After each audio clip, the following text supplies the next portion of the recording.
Bien, vamos a hablar ahora del catabolismo.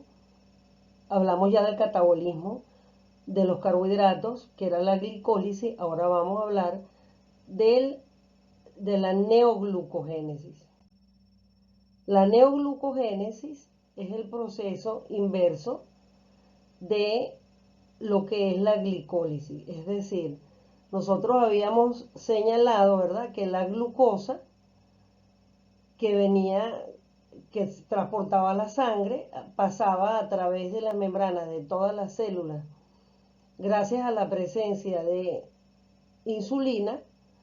Esta glucosa penetraba, era oxidada a piruvato. Este piruvato ella va a formarse, ¿verdad?, para dar origen al acetil-CoA. El acetil-CoA es un intermediario químico de los elementos que van a participar en el ciclo del ácido cítrico o ciclo de Krebs. Entonces, nosotros aquí tenemos que este es el proceso, o sea, desde arriba hacia abajo. Ahora, esto es el proceso de catabolismo, porque habíamos dicho que era catabolismo, porque de una sustancia más grande se transforma una más pequeña con producción de energía, que era el ATP.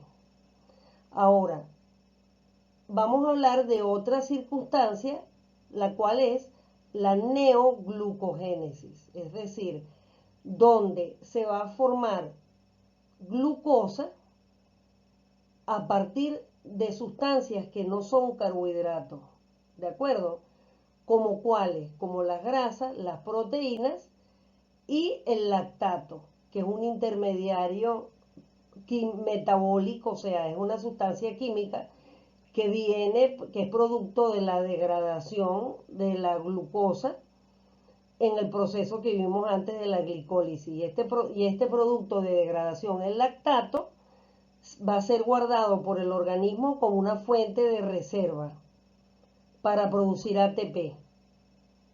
Él se deposita principalmente en el músculo y en menor medida en el hígado y en el riñón.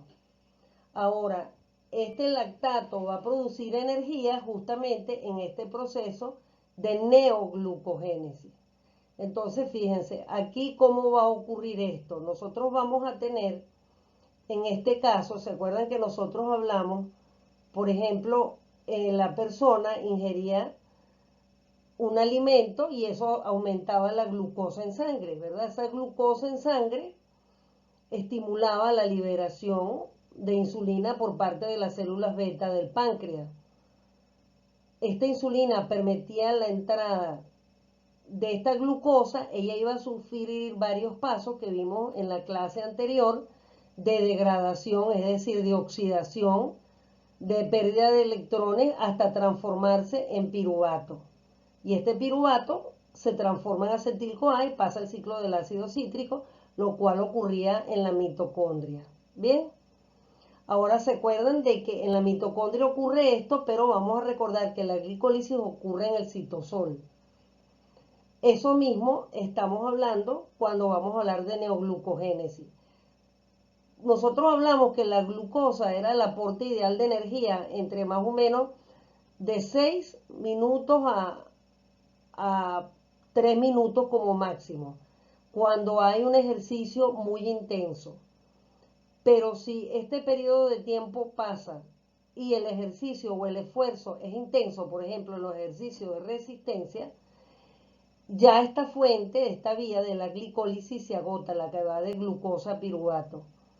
Entonces, se va a liberar otra hormona que ya les había mencionado, que es el glucagón, que se produce en las células alfa del páncreas, y ella se activa más bien en lo contrario de la insulina, cuando la glucosa está baja en sangre.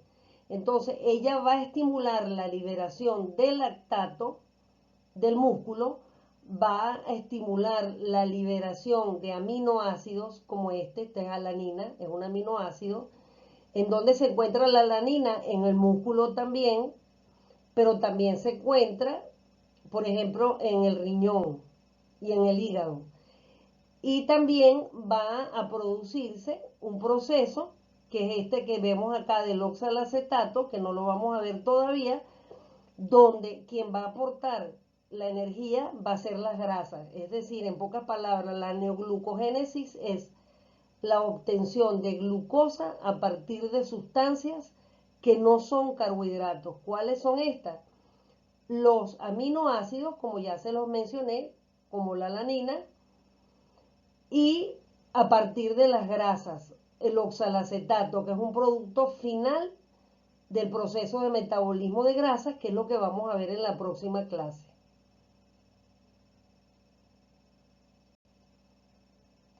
Y lactato.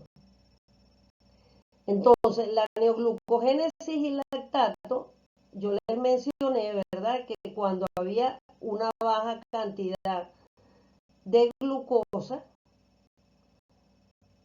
entonces se activaba el glucagón. El glucagón va a mandar una señal química al músculo, a la célula muscular, también por supuesto al riñón al hígado, pero quien tiene más lactato es el músculo. Entonces, este lactato, ¿qué va a pasar? Este lactato se va a oxidar y va a transformarse en glucosa. Entonces, fíjense, aquí vemos, por ejemplo, el lactato que está en músculo. Se activa, se libera del músculo y pasa del músculo a la sangre. Entonces, este es el lactato circulando, este es un vaso sanguíneo, ¿ok?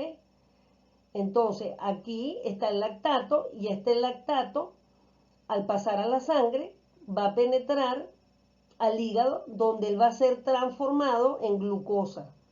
Es decir, lo que hace en la célula muscular es liberar lactato, la pasa a la sangre y ella es tomada por el hígado. Y el hígado es el que hace el proceso químico anabólico de producir lactato y lo transforma en glucosa. Es un proceso anabólico porque estamos hablando de una sustancia más pequeña como el lactato se transforma en una más grande, pero con pérdida de energía. Asimismo, tanto el músculo como el hígado, ellos tienen el glucógeno. Recordemos que el glucógeno es la forma como el cuerpo almacena la glucosa que no está usando y la guarda de reserva para estos momentos de emergencia. Entonces, se libera esta glucosa y también la glucosa del glucógeno pasa a la sangre. También se libera el glucógeno del hígado. Pero quien aporta el lactato es el músculo, porque yo hago énfasis en esto. Porque ustedes van a ver durante su curso que el lactato es muy importante en el mecanismo de contracción y relajación muscular y también va a tener que ver con los procesos inflamatorios y patológicos del músculo, así como va a determinar las propiedades del músculo, que las van a ver ustedes más adelante en otra materia, donde se va a hablar de la potencia y de la fuerza muscular. Entonces, vamos a hablar un poquito de lo que es la fatiga muscular. ¿Qué es fatiga muscular? La fatiga muscular se describe aquella que se presenta cuando se está haciendo un trabajo muscular y este no se puede seguir haciendo porque no hay la energía o fuerza suficiente para hacerlo, o bien porque genera dolor. Entonces, la fatiga muscular, ¿dónde nosotros la vamos a tener? Por ejemplo, al realizar ejercicios, ¿verdad? Por ejemplo, de rapidez, de fuerza, de resistencia. Entonces, cuando nosotros liberamos, cuando nosotros tenemos un ejercicio, por ejemplo, vamos a dar un ejemplo, por ejemplo, el levantamiento de pesas o halterismo. Entonces, fíjense, en esas competencias se va alzando un peso acorde a la antropometría, o sea, peso talla del atleta. Entonces, este peso él lo tiene que alzar contra la gravedad y lo tiene que hacer por un tiempo determinado, porque eso es lo que están evaluando los jueces. Si, por ejemplo, él tiene que sostener ese peso en el aire por lo menos un minuto y no lo logra, queda descalificado. Entonces, ¿por qué él no logra llegar al minuto? Porque se presenta esto, fatiga muscular. La fatiga muscular es la que ustedes, por ejemplo, ven en los futbolistas cuando corren a través del campo de juego, y ustedes ven que los ven más lentos, cometen errores, por ejemplo, cobran faltas de una manera inadecuada, conociendo la técnica, y no es porque ellos no conozcan la técnica, sino ya no tienen la fuerza y la potencia muscular para hacerlo. No es tema de este curso que yo les explique qué es fuerza y potencia muscular. Eventualmente ustedes lo verán en otro momento. Lo que sí nos interesa es que quede claro de que la fatiga muscular también se puede ver en los procesos, por ejemplo, que no son deportistas. Por ejemplo, un paciente que ha tenido un yeso o una férula o una inmovilización por más de 2 o 3 semanas, cuando se le retira digamos, la prótesis, se le retira el yeso, ok, entonces cuando se hace esto, la persona, ustedes van a notar que no puede hacer los movimientos normales del brazo. ¿Por qué? Porque siente debilidad muscular, y eso es fatiga muscular. ¿Ok? No es fatiga de que yo estoy cansada, no, sino que no tengo la fuerza. Ahora, ¿de dónde bioquímicamente viene eso? Recuerden que la bioquímica es relacionar lo biológico del ser humano con su componente químico. Entonces aquí, por ejemplo, el ejercicio intenso es el que se usa como ejemplo. O por ejemplo, podemos usar la natación, 100 metros planos, etcétera. Entonces, fíjense, aquí este ejercicio va a producir ácido láctico. Por ejemplo, ¿se acuerdan que hablamos de que los carbohidratos en un ejercicio intenso no me duraban sino el máximo 3 minutos? Entonces pasaron esos 3 minutos y entonces ahí se agota la glicólisis. Entonces el músculo va a entrar en neoglucogénesis y va a producir liberación de ácido láctico. ¿A través de qué vía? A través de la vía del lactato, que también la explicamos en el ciclo cuando hablamos del ciclo del carbohidrato, del catabolismo, de la glicólisis. Bien, entonces, la vía del lactato se libera el ácido láctico. Este ácido, como hablamos de ácido, y recuerden que a mayor acidez, el pH es menor, entonces disminuye el pH en la sangre, y este pH, al disminuir, no permite la oxigenación adecuada de los tejidos. Y en este caso de que estamos hablando de fibras musculares, por lo cual se produce la fatiga muscular. Entonces, primero les hablé del concepto que era fatiga muscular, y ahora les acabo de hablar cuál es el proceso fisiopatológico, o sea, cómo ocurre esta lesión. Si esto se prolonga en el tiempo, puede producir una acidosis láctica. La acidosis láctica significa que disminuye el pH de una manera importante en la sangre, y esto produce cansancio. Y por supuesto, pues cambios respiratorios. Y cambios respiratorios, ¿por qué? Ustedes más adelante van a ver que cuando hay una menor oxigenación o saturación de oxígeno en la sangre, el sistema nervioso autónomo, simpático y parasimpático, actúa aumentando la frecuencia respiratoria y la frecuencia cardíaca. Entonces, esto lo ven ustedes, por ejemplo, en velocistas, ustedes lo ven en los mismos futbolistas, lo pueden ver en el boxeo, por ejemplo. Ustedes pueden, si ustedes observan el último round, por ejemplo, de una pelea de boxeo, ustedes van a ver que a lo último hay uno de los competidores que ni siquiera puede alzar los brazos porque está en esta fatiga. Y esta acidosis láctica es la que lleva, y es la explicación de los famosos calambres musculares, ¿ok? Del deportista. Más adelante van a ver que hay otro tipo de calambre, pero en otro tipo de situaciones clínicas. La sangre, ¿verdad? Es muy similar a la lámina anterior. Entonces, fíjense, aquí tenemos en el músculo Tenemos la glucosa que está en forma de glucógeno que se almacenó en el músculo por la glicólisis, que hablamos en la primera clase, que era el proceso catabólico. Luego, cuando baja esos niveles de azúcar en la sangre, esta glucosa se transforma en piruvato, en lactato. El lactato que está depositado en el músculo se libera, pasa a través de la sangre, llega al hígado, allí es oxidado y forma glucosa.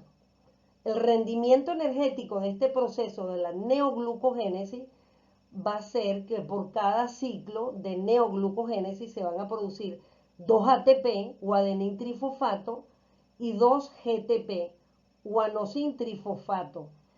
Ambos son,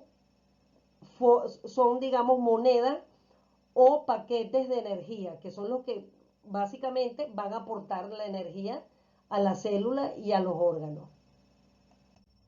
Finalmente, para que lo tengan presente, porque esto es algo muy importante dentro de la carrera que ustedes van a escoger, y quizás muchos de ustedes van a trabajar con deportistas y tenemos que recordar algo, y lo van a recordar o lo van a saber. El fisioterapeuta es el responsable del triunfo de un atleta en cualquier deporte y de su rendimiento. Y en una competencia, por ejemplo, olímpica, es lo que va a hacer la diferencia entre la medalla de oro y la medalla de bronce.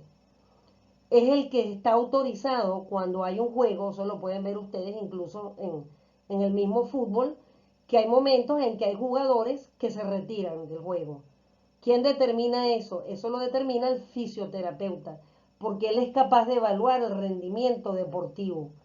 Y la fuente de información que él debe tener un conocimiento de la bioquímica donde él conozca cuál es el papel del lactato en el músculo. Entonces, el lactato, fíjense, no es solo un producto de secreción, ¿ok? Sino es el principal precursor de la neoglucogénesis. La palabra precursor aquí quiere decir que la principal fuente que tiene el organismo para producir glucosa a partir de sustancias que no son carbohidratos es el músculo, o sea, tremenda responsabilidad. Es decir, en una neoglucogénesis, quien va a perder masa, quien va a sufrir más lesión si persiste la neoglucogénesis, va a ser el músculo se va a lesionar. Y eso lo entenderán ustedes o lo han vivido cuando ustedes hacen ejercicio, que horas después o días después ustedes sienten mialgia o dolores musculares. El 30% de toda la glucosa durante el ejercicio proviene del reciclaje del lactato glucosa, imagínense. Si el lactato provee el 30%, eso puede hacer la diferencia del rendimiento del atleta. Y también es importante recordar que es crucial, o sea, es muy importante para el cerebro, siendo el principal combustible de las neuronas. Entonces, también les quería señalar que cuando se habla del 30% de toda la glucosa, viene del lactato, entonces ustedes dirán, bueno, pero entonces esa cantidad de lactato que tiene el paciente va a depender de la ingesta alimentaria que él tenga. Pues ustedes van a descubrir que esto no es así.